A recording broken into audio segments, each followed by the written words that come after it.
આપણે ગોલ્ડની વાત કરીએ તો ડી-ડોલરાઇઝેશનનું જે ફેક્ટર છે એ મને સૌથી મોટું ફેક્ટર લાગે છે. આ એવરી ટાઈમ એવું થાય છે કે યુએસ ઇકોનોમી હવે પરફોર્મ નહીં કરી શકે અને પાછું એને બ્રીધર મળે છે અને પાછું એક ટાઈમ એક્સટેન્ડ થાય છે. પણ this time it looks real અને જેમનું ડોમિનન્સ છે વર્લ્ડ ઇકોનોમીની ઉપર અને વર્લ્ડ માર્કેટની ઉપર એ ઓછું ને ઓછું થતું દેખાતું થઈ રહ્યું છે. તો હરેક સેન્ટ્રલ બેંક પોતાનું જે રિઝર્વ છે એને ડાયવર્સિફાઈ કરી રહ્યું છે. આપણા આરબીઆઈએ બી લાસ્ટ 2 મહિનાની અંદર ગોલ્ડ પરચેસ કરી રહ્યું છે ઇરિસ્પેક્ટિવ ઓફ સચ અ હાઈ પ્રાઇસ.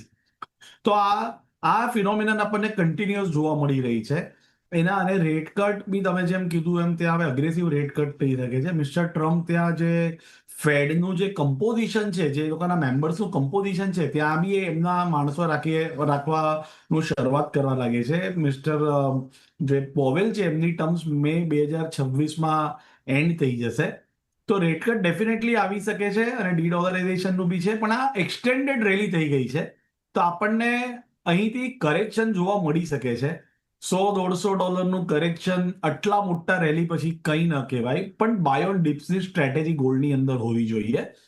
અહીંથી મને એવું એકવાર માટે લાગે છે કે 1 લાખ અને 1,02,000ની કિંમત આપણને ઇન્ડિયામાં દેખાઈ શકે છે. અત્યારના જે મેનેજ મની જ્યાં ત્યાં કોર્ટમાં છે એ બી હજી પોતાની લોંગ પોઝિશન જ વધારી રહ્યા છે. ઇટીએફમાં બી ફ્લો આવી રહ્યા છે. તો જે કરેક્શન આવશે ને એ બી બહુ લિમિટેડ આવશે.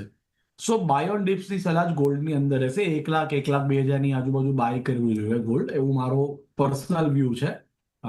અને હંમેશા પોતાની લિમિટ અને પોતાના સ્ટોપ લોસ જોડે જ કામ કરવું જોઈએ જણાવેન. ઓકે, તો સોનામાં બાય ઓન ડિપ્સની સ્ટ્રેટેજી અપનાવીને ચાલવાની સલાહ. તો અત્યારે આપણે જોઈ રહ્યા છે 1,08,700ની આસપાસ, તો 1,02,000ની આસપાસની કિંમતો મળે તો બાઇંગ કરીને તમે ચાલી શકો છો. તો આ એક સોનાને માટે સલાહ બની રહી છે.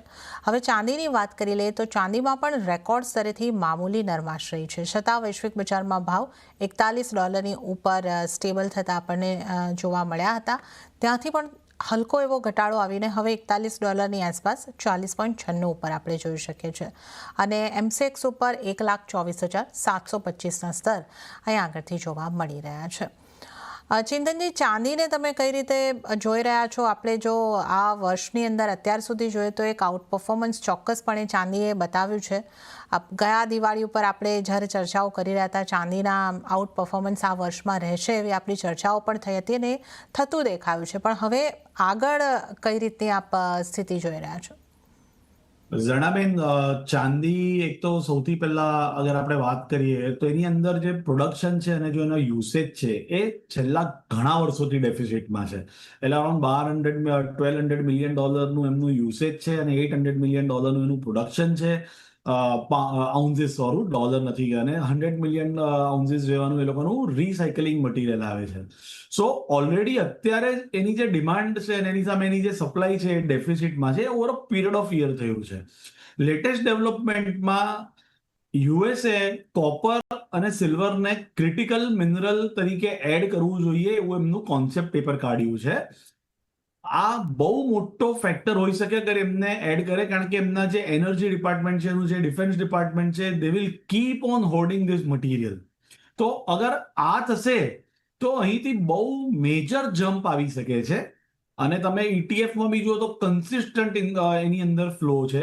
ગોલ્ડનું પ્રીમિયમ ચાઇનાની અંદર જેમ પ્રાઇસ વધતું હતું એમ નેગેટિવ ગયું, પણ ચાંદી કન્સિસ્ટન્ટલી 2 વર્ષથી $2 પ્રીમિયમ પર ટ્રેડ થઈ રહી છે.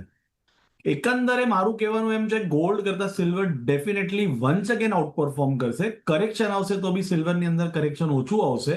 સો વી એટ એબેન્સ વી બિલીવ કે અગર તમારે ગોલ્ડ અને સિલ્વરમાં લોંગ સાઇડથી રમવું છે તો ગોલ્ડ સિલ્વર રેશિયો એ અત્યારે બહુ સારી જગ્યા પર ટ્રેડ થઈ રહ્યો છે. તો તમે રેશિયોને અગર સેલ કરશો 87-88માં તો તમને નીચેમાં 78 અને 80 મળી શકે છે અને ઉપરમાં એની બહુ જ લિમિટેડ સ્કોપ છે. તો રિસ્ક રિવોર્ડ વાઇઝ આ ટ્રેડ બેટર રહેશે એવું અમને લાગે છે. ઓકે, તો ચાંદીને તમે પહેલી પસંદગી અહીં આગળથી બનાવી શકો છો. તો આ આપણે અહીં આગળથી વાત કરી છે. અને જે રીતે ચિંતનજી આપ ETF બાઇંગ જે સિલ્વરની અંદર વધ્યું છે એની પણ આપ વાત કરી રહ્યા હતા. અને ખાસ કરીને જે માસિક આંકડાઓ આવતા હોય છે મ્યુચ્યુઅલ ફંડના, જેને આપણે આંકડા કહીએ, ત્યાં ગોલ્ડમાં પણ આપણને બાઇંગ જોવા મળ્યું છે. હવે આગળનો, કેમ કે હવે આપણે દિવાળીના થોડા પહેલાં છે ને આ સમયે ડિસિઝન લેવાતા હોય છે, તો મારા દર્શકો માટે એ સવાલ મને આપને રહેશે કે જે લોકો ઇટીએફમાં રોકાણ કરવાનું વિચારે છે તો શું સોનામાં કરવું જોઈએ કે ચાંદીમાં કરવું જોઈએ, ગોલ્ડ ઇટીએફ, સિલ્વર ઇટીએફ કે બંને? જણાબેન, આપણે જેમ વાત કરી કે બાય ઓન ડિપ્સની સ્ટ્રેટેજી બેવ મેટલમાં છે, પણ અગર કોઈને લિમિટેડ બજેટ છે ને એમાં જ એમને ઇન્વેસ્ટમેન્ટ કરવું છે તો ગોલ્ડ કરતા silver it's a better proposition. એમને રિવોર્ડ બી બેટર મળશે અને અગર કરેક્શન આવશે તો બી ચાંદીની અંદર હવે લિમિટેડ કરેક્શન લાગી રહ્યું છે. મને નથી લાગી રહ્યું કે પહેલાની જેમ હવે $30 ને $32 ને એવું બધું હવે પાછું આવે, કારણ કે એમાં એક ફંડામેન્ટલ ડિમાન્ડ વધારે પકડાઈ રહી છે. આપણે જોઈ રહ્યા છે કે રિન્યુએબલ એનર્જી જે સોલાર છે એ હરેક કન્ટ્રી પોતાનું વધારી રહ્યું છે. સિલ્વર વગર તમે સોલાર પેનલ્સ નહીં બનાવી શકો.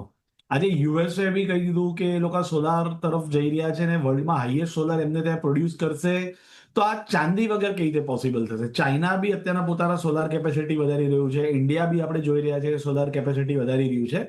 સો it's a global phenomenon. Already supply ઓછું હતું, ઇન્વેસ્ટમેન્ટ ડિમાન્ડ વધી રહી છે.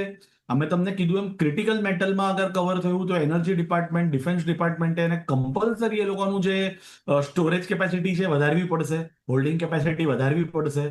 તો ચાંદી is in a very sweet spot. તો અગર નીચે કરેક્શન થશે તો લિમિટેડ થશે અને બાઉન્સ આવશે તો બહુ ક્વિક બાઉન્સ આવશે. પણ ગોલ્ડ કંઈ ખરાબ નથી. ગોલ્ડ એઝ યુઝ્યુઅલ આપણે કહીએ છીએ કે ગોલ્ડ બી લાઈક જે રીતે ડિડોલરાઇઝેશન અને જે ઇન્ટરેસ્ટ રેટ સાયકલ છે તો એનો પ્રાઇસ સપોર્ટેડ જ રહેશે. તો બાય ઓન ડિપ્સ, પણ અગર બેમાંથી કોઈ એક લેવાની વાત છે તો જેમ મેં પહેલા કીધું ચાંદીમાં જ જવાય. એ તો ગોલ્ડ, સિલ્વર બંને માટે બાન્ડીસ, અને જો લિમિટેડ બજેટ છે એકની પસંદ કરવાની હોય તો સિલ્વર તરફ જઈ શકો છો. તો આપણે સોના ચાંદીની